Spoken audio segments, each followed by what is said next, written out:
Se cede el uso de la voz al diputado José Luis Figueroa para el desarrollo de su tema análisis hasta por 10 minutos.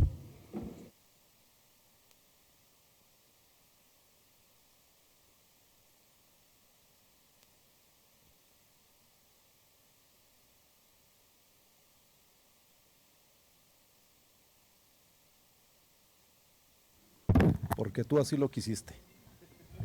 Buenas tardes, diputadas y diputados. Con su permiso, diputado presidente. Adelante, diputado. Diputadas y diputados, el día de hoy voy a tratar un tema que actualmente es debate nacional. La reforma constitucional para que la Guardia Nacional pase a ser tutelada por el Ejército Mexicano. Y se han manifestado fuerzas políticas y grandes medios de comunicación acusando al presidente López Obrador de pretender militarizar a nuestro país. Pero, ¿en qué consiste realmente la militarización? Es el proceso por el cual el estamento militar participa e incide en la sociedad, la política, la economía y la educación. La militarización en la política se plasma por la asunción o aceptación por parte de militares de responsabilidades políticas. Puede llamarse militarización a la existencia de facto, si bien no de jure, de un gobierno militar. ¿Cuál es el origen del debate sobre la participación de las Fuerzas Armadas Mexicanas, FAM, es decir, de la Secretaría de la Defensa Nacional, SEDENA, y de la Secretaría de la Marina, SEMAR, en funciones de la seguridad pública?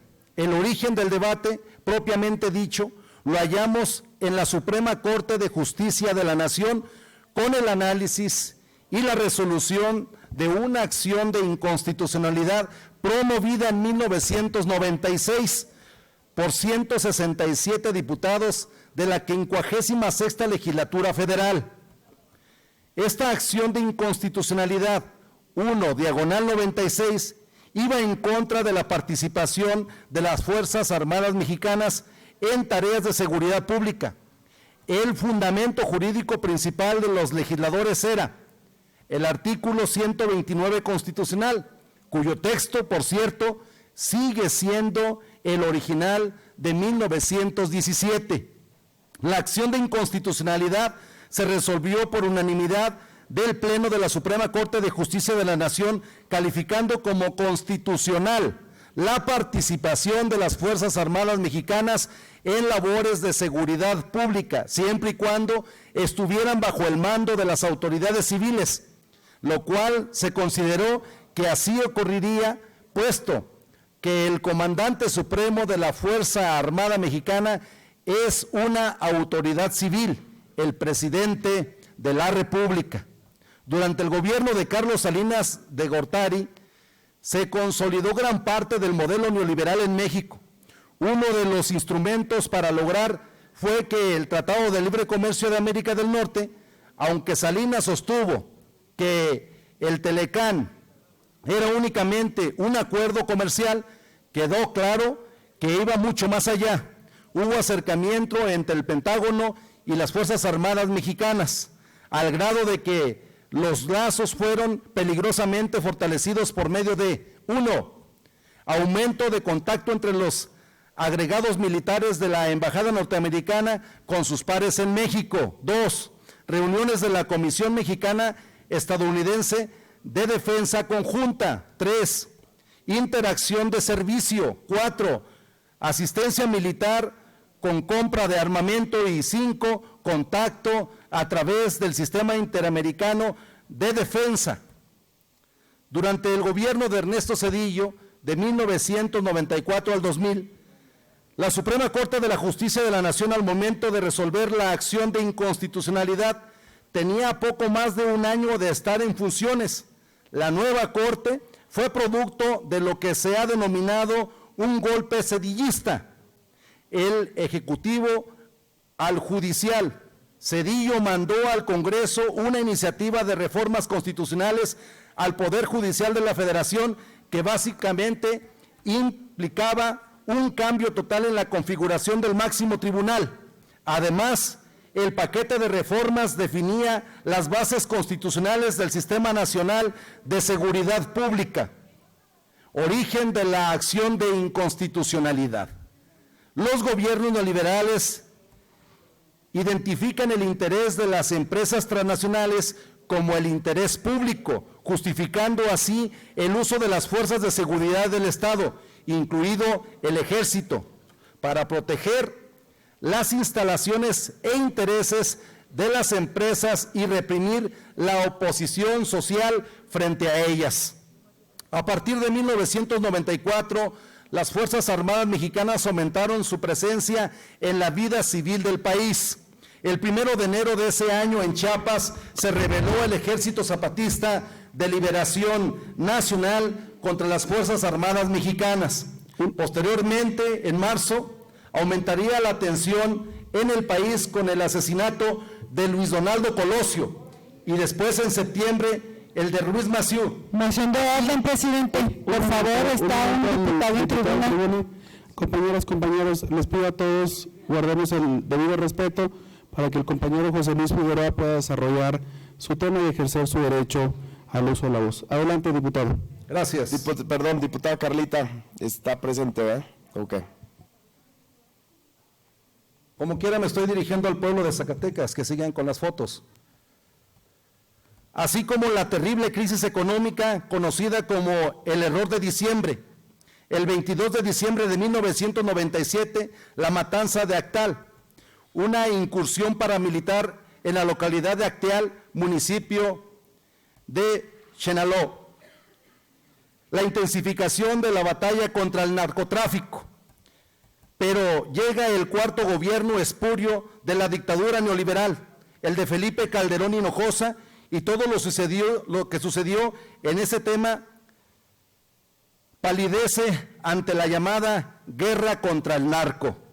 La guerra contra el narco, anunciada de manera expresa por Felipe Calderón, arrancó sin ningún plan ni ningún marco regulatorio. El 11 de diciembre de 2006, cuando fueron enviadas 7,000 militares y policías al estado de Michoacán para implementar el que fuera en ese momento el operativo antidroga más grande que había presenciado el país, con un saldo de 556 muertos. Así quedó en las calles el ejército en ese sexenio para combatir el crimen. ¿Cuál es la realidad que se encontró AMLO al tomar las riendas de este país en materia de seguridad pública? Como candidato a la presidencia a lo largo de 2 sexenios y observando la creciente y sangrienta violencia en el país, principalmente en la inhumana y visceral estrategia calderonista de la guerra contra el narco, utilizando las Fuerzas Armadas Mexicanas, la propuesta de AMLO era, dicho en una frase, sacar al ejército de las calles y volverlo a sus cuarteles. Después, como presidente palpa y evalúa la realidad objetiva existente de absoluta corrupción e insuficiencia numérica y cualitativa de las policías, entonces Andrés Manuel López Obrador planifica crear jurídica y materialmente el hasta hoy exitoso cuerpo policíaco denominado Guardia Nacional. Para crear la Guardia Nacional se logró reformar el artículo 21 constitucional en marzo de 2019 y sus leyes secundarias. El pasado viernes 9 de septiembre quedó aprobado un paquete de reformas legislativas para la iniciativa que presentó el presidente Andrés Manuel López Obrador el pasado 31 de agosto con el fin de transferir la Guardia Nacional a la Secretaría de la Defensa Nacional Sedena. La reforma modifica normas en 4 leyes. Primera, Ley Orgánica de la Administración Pública Federal. Segunda, Ley de la Guardia Nacional. Tercera, la Ley Orgánica del Ejército y Fuerza Aérea Mexicana. Y cuarta, Ley de Ascenso y Recompensas del Ejército y Fuerza Aérea. Ahora bien, a propuesta de la bancada del PRI, dentro de unos días más se aprobará en el Senado, sin duda, la iniciativa para ampliar el periodo de participación de las Fuerzas Armadas en labores de seguridad pública en el país hasta el año 2028. Por lo pronto, ya fue aprobada en la Cámara de Diputados Federal. Compañeras y compañeros, concluyo citando al presidente López Obrador cuando reconoció con toda honestidad ante este país: sí cambié de opinión, ya viendo el problema que me heredaron. ¿Cómo enfrentar el problema de la inseguridad? Y agregó: nosotros no queremos un Estado autoritario.